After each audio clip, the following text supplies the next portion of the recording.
بسم اللہ الرحمن الرحیم۔ محترم ناظرین، السلام علیکم۔ ایک دن پیغمبر اسلام اپنی ماں حلیمہ سعدیہ سے شکایت کرتے ہیں، کیونکہ دودھ کے ذریعے بھی وہ سارے رشتے قائم ہوتے ہیں جو خون کے ذریعے ہوتے ہیں، اس لیے حلیمہ سعدیہ پیغمبر اسلام کی ماں قرار پائیں۔ شکایت کرتے ہیں کہ میں سارا دن سائے میں بیٹھ کر آرام کرتا ہوں، لیکن میرے بھائیوں کو جانور چرانے کے لیے سارا دن دھوپ میں جانا پڑتا ہے، صحراؤں میں گھومنا پڑتا ہے۔ یہ آپ کیسی ناانصافی کر رہی ہیں؟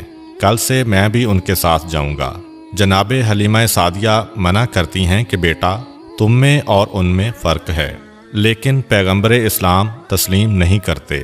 کہا کہ مجھ سے یہ برداشت نہیں ہو رہا کہ ایک گھر میں رہنے والے دو بھائیوں میں سے ایک آرام سے رہے اور ایک زحمت کے ساتھ رہے۔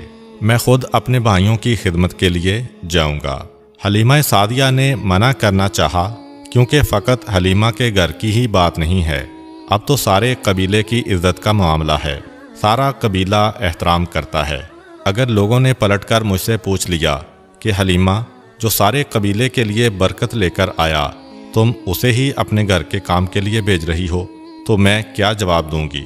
مگر پیغمبر نے اتنا اصرار کیا کہ حلیمہ سعدیہ مجبور ہو گئیں، اور اگلے دن سے پیغمبر اسلام نے آقا کی حیثیت کے بجائے برابر کے ساتھی کی حیثیت سے اپنے بھائیوں کے ساتھ جانا شروع کر دیا۔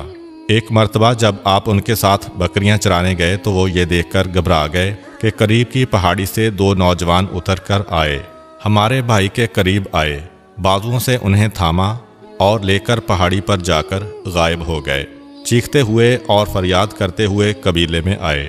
ماں سے کہا، غضب ہو گیا، جو ہمارے بھائی ہیں جنہیں آپ مکہ سے لے کے آئی ہیں، پتہ نہیں کون سے دو آدمی آئے اور انہیں لے کر فرار اختیار کر گئے۔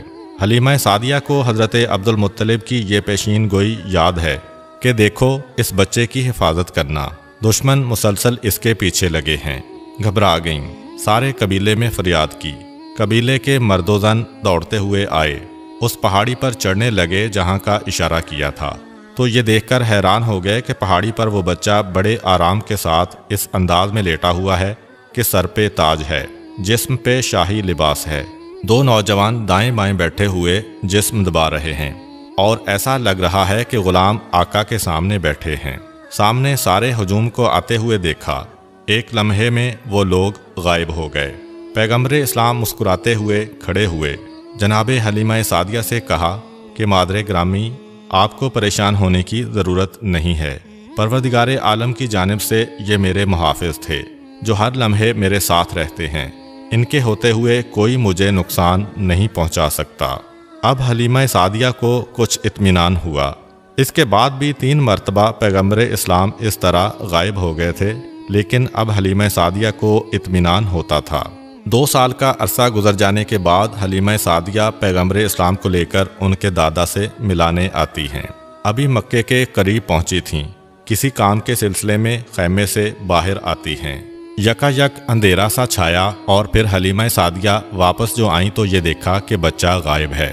حلیمہ سعدیہ تو پریشان ہو گئیں، مگر وہاں حضرت عبدالمطلب خانہ خدا کے قریب بیٹھے ہیں، مسند بچھی ہوئی ہے۔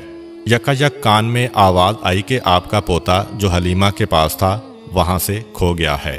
بس اتنا سننا تھا کہ بے چین ہو کر حضرت عبدالمطلب کھڑے ہو گئے، تلوار کو نیام سے نکالا، کعبے کے پردے کو تھاما اور آواز دی کہ اگر میرا بچہ نہ ملا تو میں 1000 عربوں اور 100 قریشیوں کو قتل کروں گا۔ پھر پردہ پکڑ کے کہتے ہیں، پروردگارا، میں نے اپنے پوتے کو تیری حفاظت میں دیا تھا، تو ہی اس کی حفاظت کرنے والا ہے۔ یکا یک ایک اور آواز آتی ہے، اے عبدالمطلب، گھبرانے کی ضرورت نہیں ہے، پروردگار عالم نے تمہارے بچے کو محفوظ رکھا ہے، اور مکے کے قریب فلاں صحرا کے فلاں مقام پر جاؤ، وہاں تمہارا بچہ تم کو مل جائے گا۔ جناب عبدالمطلب ننگی تلوار لے کے سواری کا جانور منگوا چکے ہیں، اس پر سوار ہو کر چلے اور مقررہ مقام پر پہنچے، اور یہ دیکھ کر حیران رہ گئے کہ صحرا میں ببول کا درخت لگا ہے، لیکن اس میں تازہ کھجوریں لٹک رہی ہیں۔ پیغمبر اسلام ان کھجوروں کو توڑ کے کھا رہے ہیں، اور دائیں بائیں 2 انتہائی خوبصورت نوجوان کھڑے ہیں۔ حضرت عبدالمطلب نے اندازے سے پہچان لیا کہ یہ میرا پوتا ہے۔ کیونکہ 8 دن کی عمر سے آج تک یعنی 2 سال کی عمر تک